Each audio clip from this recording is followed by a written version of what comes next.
Daily 2 ಮೇವು. ಬೆಳಿಗ್ಗೆ 8:30 9 ಗಂಟೆಗೆ ಒಂದು ಮೇವು, ಸಂಜೆ 5 ಗಂಟೆ 6 ಗಂಟೆಗೆ ಒಂದು ಮೇವು. ಫುಲ್ ಮೇವು ಕೊಡ್ತೀವಿ. 2 ಮೇವು ಕೊಡೋದು ವರ್ಷಕ್ಕೆ ನಾವು. ಎಷ್ಟು ಬ್ಯಾಚ್ ಆಗುತ್ತೆ ಸರ್ ನಿಮ್ದು? ಸರ್ ವರ್ಷಕ್ಕೆ 5 ಬ್ಯಾಚ್ ಮಾಡ್ತೀವಿ ಸರ್ ನಾವು. 5 ಬ್ಯಾಚ್ 5 ಬ್ಯಾಚ್ ಮಾಡ್ತೀವಿ ಸರ್. ಅಂದ್ರೆ ಸರ್ 2 ತಿಂಗಳಿಗೆ ಒಂದೊಂದು ಬ್ಯಾಚ್? 2 ತಿಂಗಳಿಗೆ ಒಂದು ಬ್ಯಾಚ್ ಕರೆಕ್ಟಾಗಿ ನಮಗೆ 3 ಲಕ್ಷ ಅನುದಾನ ಕೊಟ್ಟಿದ್ದಾರೆ ಸರ್ಕಾರದಿಂದನೂ. ಎಲ್ಲ ಸವಲತ್ತುಗಳು ನಾವು ಪಡ್ಕೊಂಡಿದ್ದೀವಿ. ಚಂದ್ರಿಕೆ ಇರ್ಬೋದು, ಇದು ವೀಡ್ ಕಟ್ ಇರ್ಬೋದು, ಮನೆ ಡ್ರಿಪ್ಪಿಗೆ ಪ್ರತಿಯೊಂದು ಸರ್ಕಾರದಿಂದ ನಮಗೆ ಎಲ್ಲ ಸವಲತ್ತು ಕೊಡ್ತಾರೆ. ಹಾಗಾಗಿ ಜನ ಯುವತಿಯರು ಮನಸ್ಸು ಮಾಡಿದರೆ ಸೂಪರಾಗಿ ಮಾಡ್ಬೋದು. ಮನಸ್ಸಿದ್ರೆ ಮಾರ್ಗ. ಉಳುಕ್ ಹಾಕೋಕ್ಕೆ ವಿಜೇತ ಕೊಡ್ತಾರೆ ಸರ್. ಇದು ಉಳುಕ್ ಹಾಕಕ್ಕೆ, ಉಳುಕ್ ಹಾಕೋಕ್ಕೆ, ಜ್ವರದಿಂದ ಎದ್ದಣಕ್ಕೆ, ಜ್ವರದಿಂದ ರಿಸೀವ್ ಮಾಡ್ಕೊಳಕ್ಕೆ ವಿಜೇತ ರೇಂಬೋ ಕೊಡ್ತಾರೆ. ಆನಂತರ ಮನೆಯನ್ನು ಸ್ವಚ್ಛತೆ ಮಾಡ್ಕೊಳಕ್ಕಾಗಿ ಕ್ಲೋರೋಫ್ರೆಸ್ಟ್ ಪ್ಲಸ್ ಅಂತ ಸರ್ ಮನೆ ತೊಳೆಯೋಕ್ಕಾಗಿ. ಅಂದ್ರೆ ಸರ್ ಇದು ಗೂಡು ಮಾರಿದ ಮೇಲೆ, ಗೂಡೆಲ್ಲ ಮಾರಿ ಬೆಡ್ ಎಲ್ಲ ಕ್ಲೀನ್ ಮಾಡಿ ಮೇಲೆ ಮನೆಯನ್ನ ಕ್ಲೀನ್ ಡಿಸಿನ್ಫೆಕ್ಷನ್ ಮಾಡ್ಬೇಕು ಸರ್. ಪೂರ್ತಿ ನೀರ್ ಹಾಕಿ ತೊಳಿತೀರಾ ಸರ್? ನೀರ್ ಹಾಕಿ ಎಲ್ಲ ಬ್ಲೀಚಿಂಗು ಸುಣ್ಣ ಹಾಕಿ ಮನೆಯೆಲ್ಲ ಕ್ಲೀನ್ ಆಗಿ ವಾಶ್ ಮಾಡಿ. ಈ ತರ ಕೆಳಗೆ ಬೀಳ್ತಿರ್ತಾವ ಸರ್? ಇದು ಹಾಲು ಹುಳ ಬಿದ್ದಿರೋದು ಸರ್. ಹಾಲು ಹುಳ ಅಂದ್ರೆ ಸರ್ ಇದು ಗೂಡು ಕಟ್ಟಿರೋದು? ಇದು ಇಲ್ಲ, ಗೂಡು ಕಟ್ಟಲ್ಲ ಸರ್. ಇದು ಅದೇ ಹಸಿ ನೀರಿಂದೆಲ್ಲ ತಿಂದ್ಬಿಟ್ಟು ಹೊಟ್ಟೆ ಕೆಟ್ಟಂಗಾಗಿರುತ್ತೆ ಇದಕ್ಕೆ. ಇದು ಗೂಡು ಕಟ್ಟಲ್ಲ? ಗೂಡು ಕಟ್ಟಲ್ಲ ಸರ್. ಇಂಥವು ಕೆಳಗೆ ಬೀಳ್ತಾವ ಸರ್? ಇಂಥ ಕೆಳಗೆ ಬಿದ್ದ್ಬಿಡ್ತದೆ. ಬೆಡ್ನಾಗ ಇರೋದಿಲ್ಲ, ಹೊರ ಬಂದ್ಬಿಡ್ತವೆ ಸರ್. ಇವನ್ ಏನ್ ಮಾಡ್ತೀರಾ ಆಮೇಲೆ? ಬಿಸಾಕ್ತೀರಾ ಅಥವಾ ಹೊರ ಬಿಸಾಕ್ತೀವಿ ಸರ್? ಹೊರ ಬಿಸಾಕ್ತೀರಾ? ದೂರ ಬಿಸಾಕ್ತೀವಿ ಸರ್. ನಮಸ್ತೆ. ನಮಸ್ತೆ. ಸ್ವಲ್ಪ ಕಿರು ಪರಿಚಯ ಮಾಡ್ಕೊಡ್ತೀರಾ ಸರ್ ನಿಮ್ದು? ಸರ್ ನನ್ನ ಹೆಸರು ನಾಗರಾಜ್ ಅಂತೇಳಿ, ಕಂಚಿಪುರ ಮಾಜಿ ಗ್ರಾಮ ಪಂಚಾಯತ್ ಸದಸ್ಯರು. ನಮ್ಮ ಅಜ್ಜರ ಹೆಸರು ಮುರಿಗಜ್ಜ ಮನೆಯವರು ಅಂತೇಳಿ ನಮ್ಮದು ಪೆಟ್ನೆ ಮೊದಲಿಂದನೂ. ನನ್ನ ವಯಸ್ಸಿಗೆ ಬಂದ ಮೇಲೆ 2008ರಲ್ಲಿ ಗ್ರಾಮ ಪಂಚಾಯತ್ ಸದಸ್ಯರಾದೆ. ಅದೆಲ್ಲ ಮುಗಿದ ನಂತರ ಮತ್ತೆ ರೇಷ್ಮೆ ಮಾಡಬೇಕು ಅನ್ನೋ ಒಂದು ಮನಸ್ಸು ಬಂತು. ಹಾಗಾಗಿ 2018ರಲ್ಲಿ ರೇಷ್ಮೆಗೆ ಕೈ ಹಾಕ್ಬೇಕು ಅಂತ ನೋಡಿ, ಬರಗಾಲ, ಭೀಕರ ಬರಗಾಲ 17-18ರಲ್ಲಿ ನೀರಿನ ಭಾಳ ಕೊರತೆ ಇತ್ತು. ಅಂಥದ್ರೆ ಇಲ್ಲಿ ಮರಗಡ್ಡಿ ಮಾಡಬೇಕು ಅಂತೇಳಿ ನಾನು ಯೂಟ್ಯೂಬಲ್ಲೆಲ್ಲ ನೋಡಿದೆ. ಮರಗಡ್ಡಿ ಮಾಡಲೇಬೇಕು ಅಂತ ತೀರ್ಮಾನ ಮಾಡಿದೆ. ಆ ನಂತರ ಮರಗಡ್ಡಿನೇ ಮಾಡಿದ್ವಿ. 8 ಮಾಡಿದ್ವಿ, ನೀರು ಕಮ್ಮಿ ಇದ್ರೂ ಮಾಡ್ಬೋದು ಅಂತ. ಆಮೇಲೆ ಮಳೆಗಾಲ ಚೆನ್ನಾಗಾಯಿತು. ಆಮೇಲೆ ಗುಣಿ ಪದ್ಧತಿನೂ ಮಾಡಿದ್ವಿ 4-4ರಂಗೆ. ಚೆನ್ನಾಗಾಯಿತು. ಸೊಪ್ಪು ಒಂದು ವರ್ಷ ಕಾಲ ಬೆಳೆಸಿವಿ. 1 ವರ್ಷ ಆದ ನಂತರ ನಾವು ಬೆಳೆ ಮಾಡೋಕ್ಕೆ ಫಸ್ಟ್ನೇ ಬೆಳೆ 50 ಮಟ್ಟೆ ಮಾಡಿದ್ವಿ. 50 ಮಟ್ಟಿಗೆ 35 kg ಬಂತು. ಅವತ್ತು ಇಳುವರಿ 50 ಮಟ್ಟಿಗೆ, ಇನ್ನು ಫಸ್ಟ್ ಅಲ್ಲ. ಆಮೇಲೆ ತದನಂತರ ಒಂದು 80% ಬೆಳೆ ಚೆನ್ನಾಗಿ ಆಗ್ತಾ ಬಂತು. ಈಗ ಬಯೋಟಿನ್ ಮಾಡಿದ್ವಿ. ತದನಂತರ ಕೋವಿಡ್-19ನಲ್ಲಿ ಭಾಳ 200 ರೂಪಾಯಿ kg ಹಂಗಿತ್ತು. ಕೆಲವರೆಲ್ಲ ಕಿತ್ತಾಕಿಬಿಟ್ರು. ನಾವು ಕಿತ್ತಾಕಬಾರ್ದು, ಇದನ್ನ ರೇಷ್ಮೆ ಬೆಳಿಲೇಬೇಕು ಅಂತೇಳಿ ಅಂದರೆ ಗಿಡ ನಾಟಿ ಮಾಡೋಕ್ಕೆ ತುಂಬಾ ಕಷ್ಟಪಟ್ಟಿದ್ದೀನಿ. ಭಾಳ ಸಾರಿ ಗಿಡ ಎಲ್ಲೆಲ್ಲಿ ಭರಮಸಾಗರ, ಹಿರಿಯೂರು ತಾಲೂಕಲ್ಲಿ ಹೂನಳ್ಳಿ, ನಮ್ಮ ಹೊಸದುರ್ಗ ತಾಲೂಕಲ್ಲಿ ಮೈಲಾರಪುರ, ಅಲ್ಲೆಲ್ಲ ಹೋಗಿ ಕಡ್ಡಿ ತಮ್ಮಂದು ನಾಟಿ ಮಾಡಿ, ಮಳೆನೇ ಇರಲಿಲ್ಲ ಅಂಥದ್ರಾಗೆ ಗಿಡ ಬೆಳೆಸಿದ್ದು ಭಾಳ ಸಾಹಸಮಯ. ಮಳೆನೇ ಇಲ್ಲ ಅಂಥದ್ರಾಗೆ ತುಂಬಾ ಕಷ್ಟ ಬಿದ್ದು ಗಿಡ ಬೆಳೆಸಿ ಇವತ್ತು 1 ಎಕರೆ ಕರೆಕ್ಟಾಗಿದೆ. ಒಂದು 200 ಮಟ್ಟೆ 250 ಮಟ್ಟೆ ಮಾಡ್ತೀವಿ ಪ್ರತಿ ಬ್ಯಾಚು. ಚೆನ್ನಾಗಿ ಬರ್ತಾಯಿದೆ ಸರ್. ಮರಗಟ್ಟೆ ಅಂತ ಮರಗಡ್ಡಿ ಮತ್ತೆ ಗುಂಡಿ ಪದ್ಧತಿ, ಗುಣಿ ಪದ್ಧತಿ, ಇವೆರಡು ಏನ್ ಸರ್ ವ್ಯತ್ಯಾಸ ಎರಡಕ್ಕೆ? ಮರಗಡ್ಡಿಯಲ್ಲಿ ಗಾಳಿ ಬೆಳಕು ಯಥೇಚ್ಛ ಬರೋದ್ರಿಂದ ಸೊಪ್ಪು ಥಿಕ್ನೆಸ್ ಆಗಿರ್ತದೆ, ಕ್ವಾಲಿಟಿ ಬರ್ತದೆ ಸೊಪ್ಪು. ಆ ನಂತರ ಗುಣಿ ಪದ್ಧತಿಯಲ್ಲಿ ಗಾಳಿ ಆಡೋದಿಲ್ಲ. 4-4 ಪದ್ಧತಿಯಲ್ಲಿ ಸೊಪ್ಪು ಚೆನ್ನಾಗಿ ಬರ್ತದೆ, ಅದು ಚೆನ್ನಾಗಿ ಬರ್ತೈತೆ. ಮರಗಡ್ಡಿಗೆ ಸೂಪರು ಥಿಕ್ನೆಸ್ ಚೆನ್ನಾಗಿ ಬರ್ತೈತಿ. ಹಾಗಾಗಿ ಒಂದು ಹುಳ ತಿನ್ನತಿ ಸುಸ್ತಾಗ್ತದೆ. ಹುಳ ಚೆನ್ನಾಗಿ 2 ಗ್ರಾಮ್ ತೂಕ ಬರ್ತೈತೆ. ಹುಳ 2 ಗ್ರಾಮ್ ತೂಕ, ಗೂಡು 2 ಗ್ರಾಮ್ ತೂಕ ಬರ್ತೈತೆ. ಹಾಗಾಗಿ ಚೆನ್ನಾಗಿರುತ್ತೆ ಸರ್. ಈಗ ನೀವು ಚಾಕಿ ಹುಳ ಬಂದೆಷ್ಟಿಗೆ ಅಲ್ಲಿಂದ ಸಾಕಾಣಿಕೆ ಮಾಡಿದಾಗ ಗೂಡು ಎಷ್ಟು ದಿನಕ್ಕೆ ಬಂದುಬಿಡುತ್ತೆ ಸರ್? ಸರ್, ಚಾಕಿ ನಮಗೆ 2ನೇ ಹಂತದ ಚಾಕಿ ಕೊಡ್ತಾರೆ. ನಾವು ಲೋಕಪಾವನಿ ಅಂತೇಳಿ ತರಿಸ್ತೀವಿ ಮಂಡ್ಯದಿಂದ. ಆನಂತರ ಸಿರಾ ತಾಲೂಕಲ್ಲೂ ಇದೆ, ಅದು ನಿರಂಜನ್ ಗೋಪಿಕುಂಟೆಯಲ್ಲಿ ಇದೆ, ಅಲ್ಲಿಂದಲೂ ತರಿಸ್ತೀವಿ. ನಮಗೆ ಒಳ್ಳೆ ಚಾಕಿ ಕೊಡ್ತಾಯಿದ್ದಾರೆ ಇತ್ತೀಚೆಗೆಲ್ಲ, ಚೆನ್ನಾಗಿ ಒಳ್ಳೆ ಚಾಕಿ ಕೊಡ್ತಾಯಿದ್ದಾರೆ. 2ನೇ ಹಂತದ ಚಾಕಿ ಕೊಟ್ಟ ನಂತರ ನಾವು 18 ದಿನ ಮೇಯಿಸ್ಬೇಕು ಸರ್. 18 ದಿನ ಮೇಯಿಸ್ಬೇಕಾದ್ರೆ ನಮಗೆ 2-3 ದಿನ ಆದ ನಂತರ 3ನೇ ಜ್ವರಕ್ಕೆ ಹೋಗುತ್ತೆ. ತದನಂತರ 2 ದಿನ ರೆಸ್ಟ್ ಇರುತ್ತೆ. ಅದಾದ ನಂತರ ಮತ್ತೆ ಅದು ಪರೆ ಬಿಟ್ಕೊಂಡು ಇನ್ನು 4ನೇ ಜ್ವರಕ್ಕೆ ಹೋದ ತನಕ 4 ದಿನ ಮೇಯಿಸ್ಬೇಕು. 8 ಮೇವು ಮೇಯಿಸ್ಬೇಕು. ಬೆಳಗ್ಗೆ 1 ಮೇವು, ಸಂಜೆ 1 ಮೇವು. 8 ಮೇವು ಮೇಯಿಸಿ ಮೇಲೆ 8 ಮೇವು ಆದ ತಕ್ಷಣ 4ನೇ ಜ್ವರಕ್ಕೆ ಹೋಗುತ್ತೆ. ಅವಾಗ 48 ಗಂಟೆ ಅದು ಸೈಲೆಂಟಾಗಿರ್ತದೆ. 48 ಗಂಟೆ ಅದ್ರ ಮೇವು ಮೇಯೋದಿಲ್ಲ. ತದನಂತರ ಅದು ಪರೆ ಎಲ್ಲ ಬಿಟ್ಕೊಂಡು ಅದು ಬೇರೆ ಹುಳು ಚೇಂಜ್ ಆಗಿಬಿಡ್ತದೆ. 15 ಮೇವು ಮೇಯ್ತದೆ ಸರ್. 15 ಮೇವು ಅಂದರೆ 7 ದಿನ. ಡೈಲಿ 2 ಮೇವು. ಬೆಳಗ್ಗೆ 8:30 9 ಗಂಟೆಗೆ 1 ಮೇವು, ಸಂಜೆ 5 ಗಂಟೆ 6 ಗಂಟೆಗೆ 1 ಮೇವು. ಫುಲ್ ಮೇವು ಕೊಡ್ತೀವಿ. 2 ಮೇವು ಕೊಡೋದು ನಾವು. 3 ಮೇವು, ಕೆಲವರೆಲ್ಲ 3 ಮೇವು ಕೊಡ್ತಾರೆ, ಮೇವು ದಾಸ್ತಾನು ಇದ್ದಂಗೆಲ್ಲ ಕೊಡ್ತಾರೆ. ನಮ್ದು 2 ಮೇವು ಕೊಡ್ತೀವಿ. ಹಾಗಾಗಿ ಇಷ್ಟು 2 ಗ್ರಾಮ್ ತೂಕ ಅಂತೂ ಬಂತು ಸರ್ ನಮ್ಮದು. ಒಂದು ಗೂಡು 2 ಗ್ರಾಮ್ ತೂಕ ಬರ್ತದೆ, ಚೆನ್ನಾಗಿ ಬರ್ತದೆ. ಸರ್ ಇದೇನು ನೀವು ಪ್ಲಾಸ್ಟಿಕ್ಕಿಂದ ಇದು ಹಾಕಿದ್ದೀರಲ್ಲ, ಇದು ನೀವು ಚಾಕಿ ಸ್ಟಾರ್ಟಿಂಗ್ ಹುಳ ಬಂದಷ್ಟಿಗೆ ಹಾಕ್ತೀರಾ ಅಥವಾ ಇದು ಬೇರೆ ಟೈಮಲ್ಲಿ ಹಾಕ್ತೀರಾ ಸರ್, ಇಷ್ಟು ದಿನ ಅಂತ ಆದಮೇಲೆ? ಸರ್ ಇದು ನಾವು 18 ದಿನ ಮೇಷ ಆದ ನಂತರ ಹುಳು ಹಣ್ಣು ಆಗ್ತದೆ. ಈ ಹುಳು ಹಣ್ಣಾಗಿ ಈ ಥರ ಎಲ್ಲ ಗೂಡು ಕಟ್ಟಕ್ಕೆ ಕತ್ತಳ್ಳಾಡಿಸ್ತಾ ಇರ್ತದೆ. ಗೂಡು ಕಟ್ಟಕ್ಕೆಲ್ಲ ಈ ಥರ ಗೂಡು ಕಟ್ಟಕ್ಕೆ ಸ್ಟಾರ್ಟ್ ಆಗ್ತಾ ಇರುತ್ತೆ ಸೊಪ್ಪಿನ ಮೇಲೇನೆ. ಆವಾಗ ನಮಗೆ ಗೊತ್ತಾಗುತ್ತೆ ಹುಳು ಹಣ್ಣು ಆಗ್ತಿದೆ, ನಾವು ಚಂದ್ರಿಕೆ ಹಾಕಬೇಕು ಅಂತೇಳಿ. ಆವಾಗ ಈ ಪ್ಲಾಸ್ಟಿಕ್ ಚಂದ್ರಿಕೆಯನ್ನು ಇದ್ರ ಮೇಲೆ ಒದಿಸಿದ ತಕ್ಷಣ ತನ್ನಷ್ಟಕ್ಕೆ ತಾನೇ ಅದು ಬಂದು ಗೂಡು ಹಾಕೋಣಕ್ಕೆ ಸರಿ ಆಗ್ತದೆ. ಅಂದರೆ ಸರ್ ತಾನೇ ಮಾಡ್ತಾರೆ. ಏನು ಈ ಚಂದ್ರಿಕೆ ಉಳಿದ ಮೇಲೆ ತಂದು ಇಟ್ಬಿಡ್ತೀರಾ? ಉಳಿದ ಮೇಲೆ ಚಂದ್ರಿಕೆ ಇಡ್ತೀವಿ ಸರ್.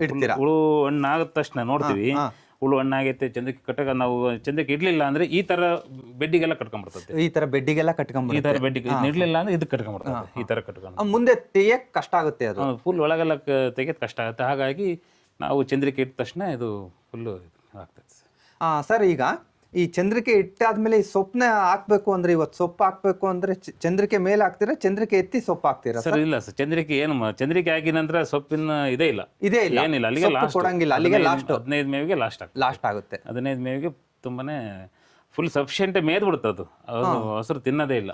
ಅಂದ್ರೆ ನೀವು ಚಂದ್ರಿಕೆ ಹಾಕಿದ್ಮೇಲೆ ಅದ್ರ ಕೆಲಸ ಏನಂದ್ರೆ ಬರೀ ಗೂಡು ಕಟ್ಟೋದಷ್ಟೇ. ಒಂದು ಗೂಡು ಕಟ್ಟೋದೇ, ತನ್ನ ಶತನ ಗೂಡು ಕಟ್ಟೋದೇ ಅದ್ರ ಕೆಲಸ. ಅವಾಗ ಮೇವಿನ ಅವಶ್ಯಕತೆ ಇರಲ್ಲ, ಮೇವಿನ ಅವಶ್ಯಕತೆನೇ ಇರೋದಿಲ್ಲ.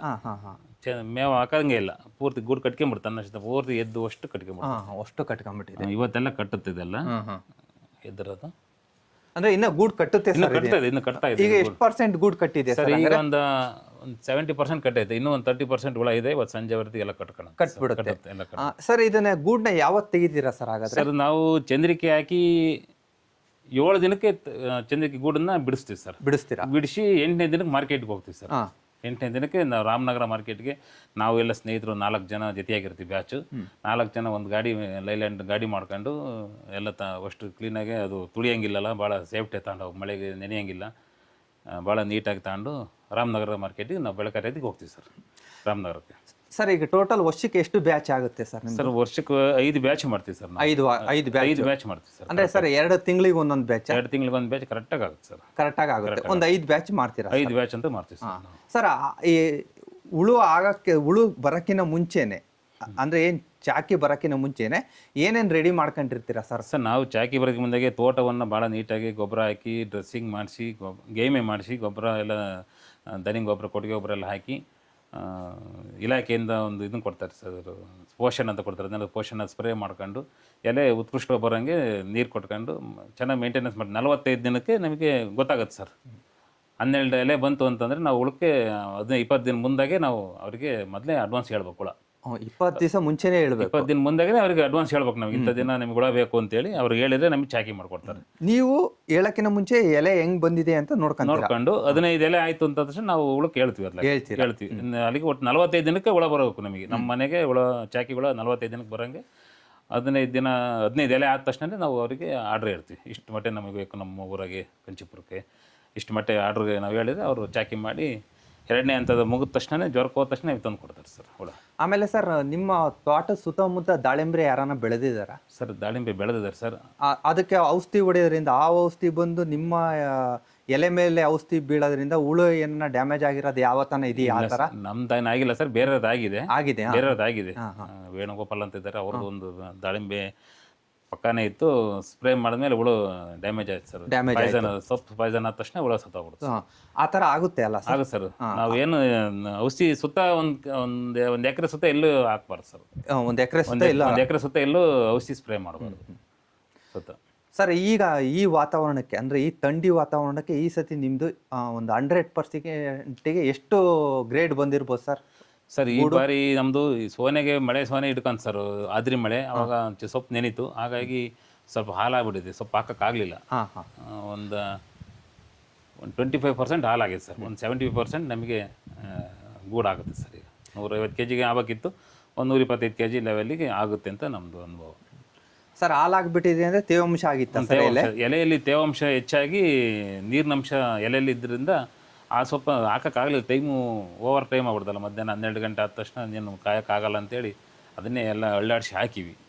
ಆದರೂ ಒಂದು 25% ಲಾಸ್ ಆಗ್ತದೆ ಸರ್ ಈ ಸರ್ ಬಡತನದಿಂದ. ಆಮೇಲೆ ಈ ಗೂಡನ್ನ ತೆಗೆದ ಮೇಲೆ ಎಷ್ಟು ದಿನ ಇಟ್ಕೋಬೋದು ಸರ್ ನಾವು ಮನೆಯಲ್ಲಿ ಅಥವಾ? ಸರ್ ನಾವು ಗೂಡು ಬಿಡಿಸಿದ ನಂತರ ಹಾಂ, ಒಂದು 10 ದಿನ ತನಕ ಇರುತ್ತೆ ಅನ್ಸುತ್ತೆ. ನಾವು 8 ದಿನಕ್ಕೆ ಮಾರ್ಕೆಟ್ಗೆ ಹೋಗ್ಬಿಡ್ತೀವಿ ಸರ್. ಹೋಗ್ಬಿಡ್ತೀರಾ? 8 8 ದಿವಸದೊಳಗೆ ಮಾರ್ಕೆಟಿಗೆ ಹೋಗ್ಬಿಡ್ತೀರಾ? ಮಾರ್ಕೆಟ್ಗೆ 8ನೇ ದಿನಕ್ಕೆ ಹೋಗಲೇಬೇಕು ಸರ್ 8 ದಿನಕ್ಕೆ. ಇಲ್ಲಾಂದ್ರೆ ಗೂಡು ತೂಕ ಕಮ್ಮಿ ಆಗುತ್ತೆ. ತೂಕ ಕಮ್ಮಿ ಆಗುತ್ತೆ. ತೂಕ ಕಮ್ಮಿ ಆಗುತ್ತೆ.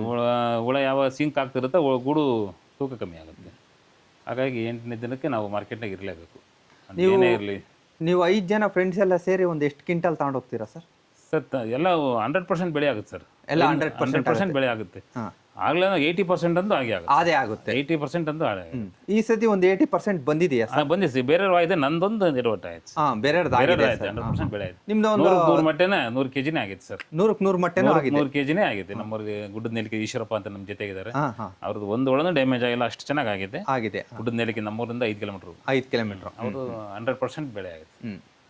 ಸರ್ ಈ ರೇಷ್ಮೆ ಕೃಷಿಗೆ ಬರೋಕ್ಕೆ ಕಾರಣ ಹೆಂಗೆ ಸರ್ ನಿಮಗೆ? ಸರ್ ರೇಷ್ಮೆ ನೋಡ್ತಾ ಇದ್ದೆ ಯೂಟ್ಯೂಬಲ್ಲೆಲ್ಲ, ಹಾಂ ಭಾಳ ಚೆನ್ನಾಗಿ ಹೇಳ್ತಾ ಇದ್ರು. ಹಾಂ, ಕೃಷಿ ಲಾಭದಾಯಕ ಬೆಳೆ ಇದು. ರೇಷ್ಮೆ ಬೆಳೆ ಬಂಗಾರದ ಬೆಲೆ ಇದ್ದಂಗೆ, ಬಂಗಾರದ ರೇಟ್ ಇದ್ದಂಗೆ ಇದು. ರೇಷ್ಮೆ ಸೀರೆ ಭಾಳ ಒಳ್ಳೇದು ಅಂತೇಳಿ ನೋಡ್ತಿದ್ದೆ. ಹಂಗೋ ನನಗೆ ನೀರು ಕಮ್ಮಿ ಇದ್ದು ಇದು ಮಾಡ್ರೆ ಅನುಕೂಲ, ಮರಗಡ್ಡಿ ಅನುಕೂಲ ಅಂತೇಳಿ ನಾನು ಮರಗಡ್ಡಿಗೆ ಚಾಯ್ಸ್ ಮಾಡ್ಕೊಂಡು ರೇಷ್ಮೆನೇ ಮಾಡ್ಬೇಕು ಅಂತ ಅನಿಸ್ತು ಸರ್. ನಿಮ್ಮೂರಲ್ಲಿ ನೀವೇ ಫಸ್ಟ್ ಮಾಡಿದ್ದೆ, ಬೇರೆ ಯಾರನ್ನ ಮಾಡಿದ್ರೆ? ಮಾಡಿದ್ರು ಸರ್. ನಮ್ಮಲ್ಲಿ ವೇಣುಗೋಪಾಲ್ ಅಂತ, ಆಮೇಲೆ ಸಂದೀಪ್ ಅಂತ ಇದ್ರು. ಸಂದೀಪ್ ಅವ್ರು ಹೇಳ್ತಾ ಇದ್ರು, ನಾವು ಚೆನ್ನಾಗಿ ಮಾಡ್ತೀವಿ ಅಂತ ಹೇಳಿದ್ರು. ಅವ್ರು ಏನೋ ಕಾರಣದಿಂದ ಬಿಟ್ಟರು. ನಂತರ ಬೇರೆ ಹೊಲಕ್ಕೆ ಮಾಡಿದ್ರು. ಹಂಗಾಗಿ ಅವರು ಹೊಲ ಬಿಡಿಸ್ಕೊಂಡ್ರಿಂದ ತದನಂತರ ಅವರು ಕೈ ಬಿಟ್ಬಿಟ್ರು. ನಾವು ಈಗ ಅವರಿಂದಲೇ ಅವ್ರು ನೋಡಿ ಮಾಡಿದ್ದು. ನಾವು ಅವ್ರು ಮಾಡಿರೋಂತಲೇ ನಾನು ಮಾಡಿದೆ ಚೆನ್ನಾಗಿ. ಬಟ್ ಅವರಿಗೆ ರೇಟ್ ಸಿಗಲಿಲ್ಲ ಕೋವಿಡಲ್ಲಿ. 200 ರೂಪಾಯಿಗೆ ಆಯ್ತಾ, ಬೇಜಾರು ಮಾಡ್ಕೊಂಡು ಕಿತ್ತಾಕ್ಬಿಟ್ರು.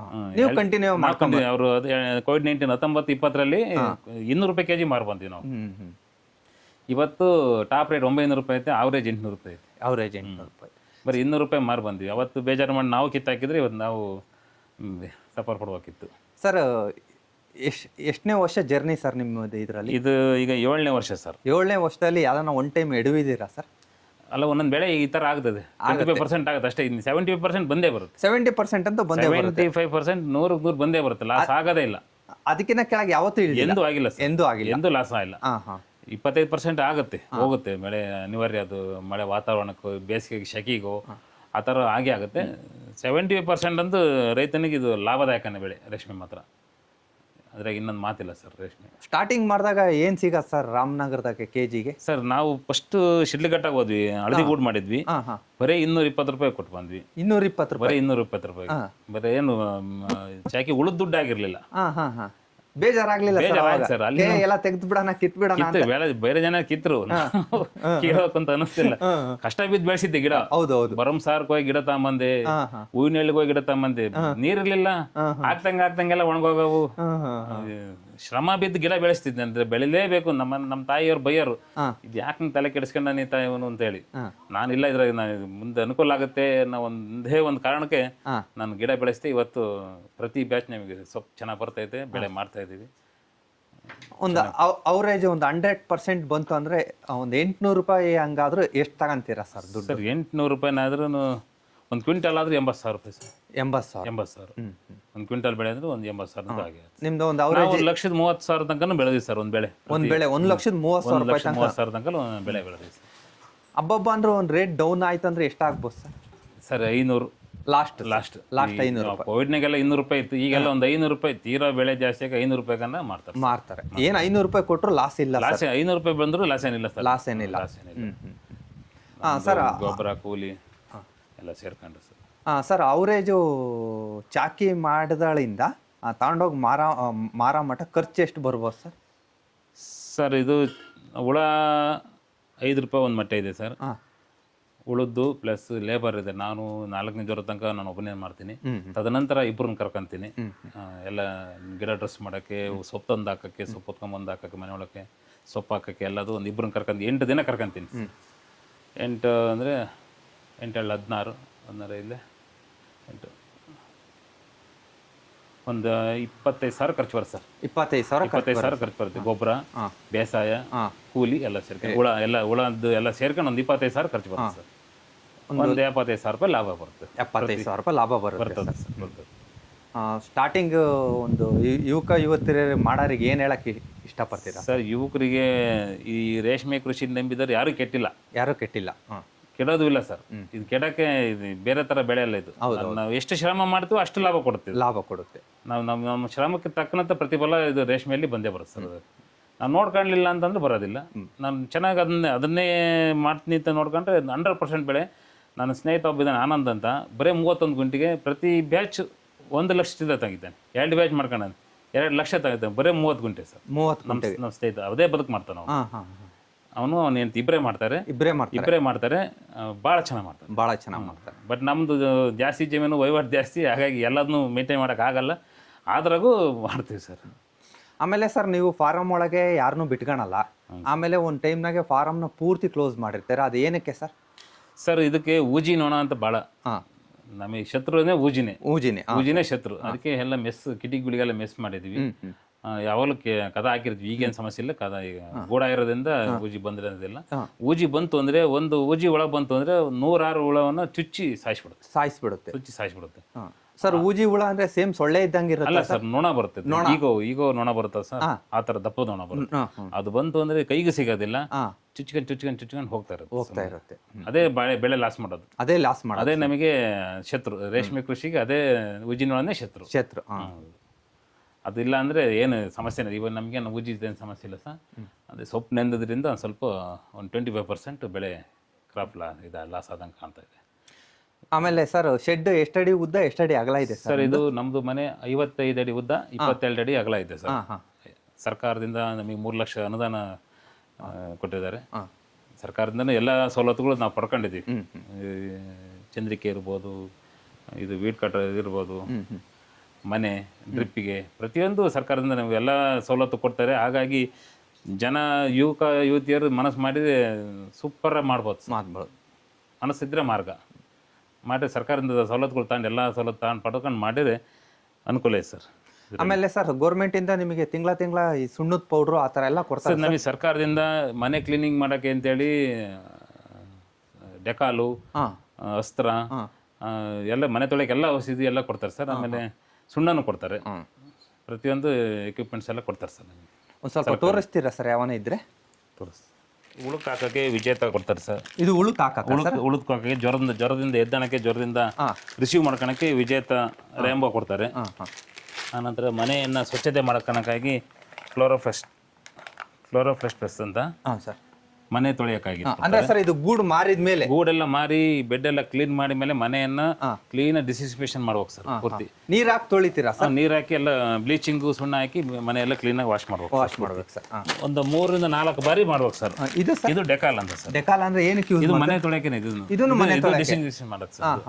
ಇದನ್ನು 4 ತರ ಕೊಡ್ತಾರೆ ಸರ್ ಐಟಮ್ಸ್. 4 ಥರನೂ ಹಾಕಿ ಎಲ್ಲ ಮನೆಯೆಲ್ಲ ಕ್ಲೀನಾಗಿ ವಾಶ್ ಮಾಡ್ಬೇಕು ಸರ್. ಕ್ಲೀನಾಗಿ ವಾಶ್ ಮಾಡಿದ್ರೆ ಚೆನ್ನಾಗೇ ಬೆಳೆ ಬರ್ತದೆ ಸರ್. ಯಾವುದೇ ರೀತಿ ರೋಗ ನಿರೋಧಕ ಮಾಡ್ಕೊಂಡು ಮನೆಗಳು ಮಾಡ್ಬೇಕು. ಇದೆಲ್ಲ ಸರ್ ಇದೆಲ್ಲ ರ್ಯಾಕ್ ಮಾಡಿಸಿದಿರಲ್ಲ ಸರ್? ಹಾಂ ಸರ್. ಸರ್ ಇದೆಲ್ಲ ಯಾವ ಮುಟ್ಟು ಸರ್? ಇದು ಎಲ್ಲ ನಮ್ಮ ಸ್ವಂತ ತೆಂಗಿನ ಮುಟ್ಟು ಸರ್. ತೆಂಗಿನ ಮರದ್ದೇ, ನಮ್ಮ ಸ್ಥಳೀಯ ತೆಂಗಿನ ಮರದ್ದೇ ಮಾಡಿಸಿದ್ವಿ ಸರ್. ಎಲ್ಲ ರ್ಯಾಕಲ್ಲ, ಎಲ್ಲ ದುಡ್ಡಿದ್ದಾರೆಲ್ಲ ಕಬ್ಬಣದ ಮಾಡಿಸ್ತಾರೆ. ಹೌದೌದು. ಇದು ನಾವು ಸ್ಥಳೀಯ ಸಿಗಂತ ತೆಂಗಿನ ಮರದನ್ನೇ ಕೊಯ್ಸ್ಕೊಂಡು ಅದರನ್ನೇ ಎಲ್ಲ ರ್ಯಾಕ್ ಮಾಡಿಸ್ಕೋಬಹುದು ಸರ್. ಏನು ತೊಂದರೆ ಇಲ್ಲ, ಆರಾಮಿದೆ ಸರ್, ಎಲ್ಲ ಚೆನ್ನಾಗಿದೆ ಸರ್. ಒಂದರಿಂದ ಈ ಒಂದಕ್ಕೆ ಎಷ್ಟು ಹೈಟ್ ಇದೆ ಸರ್? ಸರ್ ಇದು 1.5 ಅಡಿ ಇದೆ ಸರ್. ಇದು 1.5 ಅಡಿ ಇದೆ ಸರ್. ಒಂದು ರ್ಯಾಂಕಿಂದ ಒಂದು ರ್ಯಾಂಕಿಂದ 1.5 ಅಡಿ. ಹಂಗೆ 1.5 ಅಡಿ 4 ಸ್ಟೆಪ್ ಮಾಡ್ತೀರಾ? ಸ್ಟೆಪ್ ಮಾಡಿ ಸರ್. ರೇಟ್ ಗೊತ್ತಾಗುತ್ತಾ ಸರ್ ಮಾರ್ಕೆಟ್? ಪ್ರತಿದಿನ ನಮ್ಮ ರೇಷ್ಮೆ ಗ್ರೂಪ್ಗಳಲ್ಲಿ ಪ್ರತಿದಿನ ಮಾರ್ಕೆಟ್ ಬರ್ತಿರುತ್ತೆ. ನಮ್ಗೆ ಅಲ್ಲಿ ಏನಾಗುತ್ತೆ ಅಂತ ಗೊತ್ತಿಲ್ಲ ಸರ್. 100 ಜನ ರೀಲರ್ಸು ಎಲ್ಲ ಮೊಬೈಲ್ ಹೊಡಿತಾರೆ, ಯಾರಿಗೂ ಗೊತ್ತಾಗೋದಿಲ್ಲ ಇಷ್ಟೇ ರೇಟ್ ಬರುತ್ತೆ ಅಂತ. ಆನ್ಲೈನ್ ರೇಟ್ ಇರೋದ್ರಿಂದ ನಮಗೆ ಆವ್ರೇಜು ಪ್ರತಿದಿನ ಮಾರ್ಕೆಟ್ ಬರ್ತಿರುತ್ತಲ್ಲ ಗೊತ್ತಾಗ್ತಿರುತ್ತೆ ಸರ್. ಒಂದು 800 900. ಈಗ ನೆನ್ನೆ ಎಲ್ಲ 920 ತನಕ ಆಗಿದೆ. ನಮ್ಮ ಅದು ಗೂಡು ಅಂದರೆ ರೋಟ್ರಿ ಚಂದ್ರಿಕೆದು ಮಾತ್ರ ಆ ಥರ 900 ತನಕ ಹೋಗುತ್ತೆ ಸರ್. ಈ ಪ್ಲಾಸ್ಟಿಕ್ ಚಂದ್ರಿಕೆದು ಅದಕ್ಕೂ ಇದಕ್ಕೂ ಒಂದು 100 ರೂಪಾಯಿ ಡಿಫ್ರೆನ್ಸ್ ಇರುತ್ತೆ ಸರ್, ಈ ಗೂಡಿಗೂ ಆ ಗೂಡಿಗೂ. ಸರ್ ಈ ರೋಟಿಕೆ ಚಂದ್ರಿ ಅಂದರೆ ನಮ್ದು ಹಳೆ ಕಾಲದ ಪದ್ಧತಿ ಸರ್? ಅದು ಇಲ್ಲ ಸರ್, ಬಾಕ್ಸ್ ಥರ ಬರ್ತದೆ. ಬಾಕ್ಸ್ ಥರ ಬರ್ತದೆ. ರೋಟ್ರಿ ಚಂದ್ರಿಕೆ ಅಂತ ಬರುತ್ತೆ ಸರ್. ಅದು ಮೊಣಕಾಲ್ಮೂರಲ್ಲೆಲ್ಲ ಮಾಡ್ತಿದ್ದಾರೆ. ಅದಕ್ಕೆ ಲೇಬರ್ ಜಾಸ್ತಿ ತಾಣುತ್ತೆ. ಅವೆಲ್ಲ ಹಣ್ಣು ಆದಂಥ ಹುಳಗಳನ್ನೆಲ್ಲ ಆದ ಅದಕ್ಕೆ ಬಿಡ್ಬೇಕು ಸರ್. ಅದು ಕೆಲಸ ಜಾಸ್ತಿ ತಾಣುತ್ತೆ. ಇದು ಏನು ಕೆಲಸ ಇಲ್ಲ ಸರ್. ಇದು ಹಣ್ಣು ಆದ ತಕ್ಷಣ ನಾವು ಚಂದ್ರಿಕೆ ಇದಕ್ಕೆ ಮುಚ್ಚಿಬಿಟ್ರೆ ತನ್ನಷ್ಟೇ ತಾನೇ ಪ್ರತಿದಿನ ಇನ್ನು ಮಾರನೇ ದಿನಕ್ಕೆ ಎಲ್ಲ ಗೂಡು ಆಗ್ಬಿಡುತ್ತೆ ಸರ್. ಈಗ 2 ದಿನ ಆಯ್ತು ಗೂಡ ಚಂದ್ರಿಕೆ ಹಾಕಿ ನಾವು. ಸರ್ ಈ ಪ್ಲಾಸ್ಟಿಕ್ ಕೊಟ್ಟು ಗೋರ್ಮೆಂಟ್ ಎಷ್ಟು ವರ್ಷ ಆಯ್ತು ಸರ್? ಸರ್ ಇದು ಒಂದು 4 ವರ್ಷ ಆಯ್ತು ಸರ್. ಎಷ್ಟು ವರ್ಷ ಬರ್ಬೋದು ಸರ್ ಹಂಗಾರೆ ಇದು? ವರ್ಷ ಒಂದು 6-7 ವರ್ಷ ಬರ್ತದೆ ಸರ್. 6-7 ವರ್ಷ ಎಲ್ಲ ಬ್ಲೀಚಿಂಗ್ ತೊಳಿತೀವಲ್ಲ ಸರ್, ಹೋಗ್ಬಿಡುತ್ತೆ ಪುಡಿ ಪುಡಿ ಹೋಗ್ಬಿಡುತ್ತೆ. ಕೊಡ್ತಾರೆ ಸರ್ ಈ ಸರಿ ಮತ್ತೆ. ಸರ್ ಆಮೇಲೆ ನಿಮಗೆ ಜ್ವರದ ಹುಳನೂ ಈ ಥರ ಕೆಳಗೆ ಬೀಳ್ತಿರ್ತಾವ ಸರ್? ಇದು ಹಾಲು ಹುಳ ಬಿದ್ದಿರೋದು ಸರ್. ಅದು ಹಾಲು ಹುಳ ಅಂದರೆ ಸರ್ ಇದು ಗೂಡು ಕಟ್ಟಿರೋದು ಇದು? ಇಲ್ಲ, ಗೂಡು ಕಟ್ಟಲ್ಲ ಸರ್. ಇದು ಅದೇ ಹಸಿ ನೀರಿಂದೆಲ್ಲ ತಿಂದ್ಬಿಟ್ಟು ಹಾಂ ಹಾಂ ಹೊಟ್ಟೆ ಕಟ್ಟಂಗಾಗಿರುತ್ತೆ ಇದಕ್ಕೆ. ಇದು ಗೂಡು ಕಟ್ಟಲ್ಲ? ಗೂಡು ಕಟ್ಟಲ್ಲ ಸರ್. ಇಂಥವು ಕೆಳಗೆ ಬೀಳ್ತಾವ ಸರ್? ಇಂಥ ಕೆಳಗೆ ಬಿದ್ದುಬಿಡ್ತದೆ. ಬೆಡ್ನಾಗ ಇರೋದಿಲ್ಲ, ಹೊರ ಬಂದ್ಬಿಡ್ತವೆ ಸರ್. ಇವನ್ ಏನ್ ಮಾಡ್ತೀರಾ ಆಮೇಲೆ? ಬಿಸಾಕ್ತೀರಾ ಅಥವಾ ಹೊರ ಬಿಸಾಕ್ತೀವಿ ಸರ್? ಹೊರ ಬಿಸಾಕ್ತೀರಾ? ದೂರ ಬಿಸಾಕ್ತೀವಿ ಸರ್. ಇಲ್ಲೆಲ್ಲ ಮನೆ ಹತ್ರ ಹಾಕಲ್ಲ, ದೂರ ತಂಡ ಬಿಸಾಕ್ತೀವಿ. ಸುಮ್ಮನೆ ಒಂದು ಮಾತು ಕೇಳ್ತೀನಿ ಸರ್, ಅವರೇಜ್ ಹುಳ ಬಂದಾಗಳಿಂದ ಎಷ್ಟು ಹುಳ ಬಿಸಾಕ್ತೀರಾ ಸರ್ ಈ ಥರದವು? ಸರ್ ಈ ಥರ ಇಲ್ಲ ಸರ್, ಬೇರೆ ಅಂದ್ರೆ ಈ ಥರ ಸಮಸ್ಯೆ ಆದ್ರೆ ಮಾತ್ರ ಬೀಳೋದು. ಇಲ್ಲ ಒಂದು ಹುಳನೂ ವೇಸ್ಟ್ ಆಗಲ್ಲ. ವೇಸ್ಟ್ ಆಗಲ್ಲ. 100% ಬೆಳೆಯೋದು ಒಂದು ಹುಳನೂ ವೇಸ್ಟ್ ಆಗಲ್ಲ. 100-110 ತನಕ ಬೆಳೀತಾವೆ. ಈ ಥರ ಏನಾರ ಹಾಲು ಸಪ್ಪೆ ಬಂದ್ರೆ ಮಾತ್ರ ಅವು ಹೊರಗೆ ಬೆಡ್ಡಿಂದ ಹೊರಗೆ ಬಂದು ಬೀಳ್ತವೆ. ಇಲ್ಲಾಂದ್ರೆ ಒಂದು ಹುಳನೂ ಬೀಳಲ್ಲ, ಅದರೊಳಗೆ ಇರ್ತದೆ. ಅವು ಚೆನ್ನಾಗಿ ಮೇಯ್ತಾ ಇರ್ತವೆ sir. Okay, thank you sir. Thank you sir.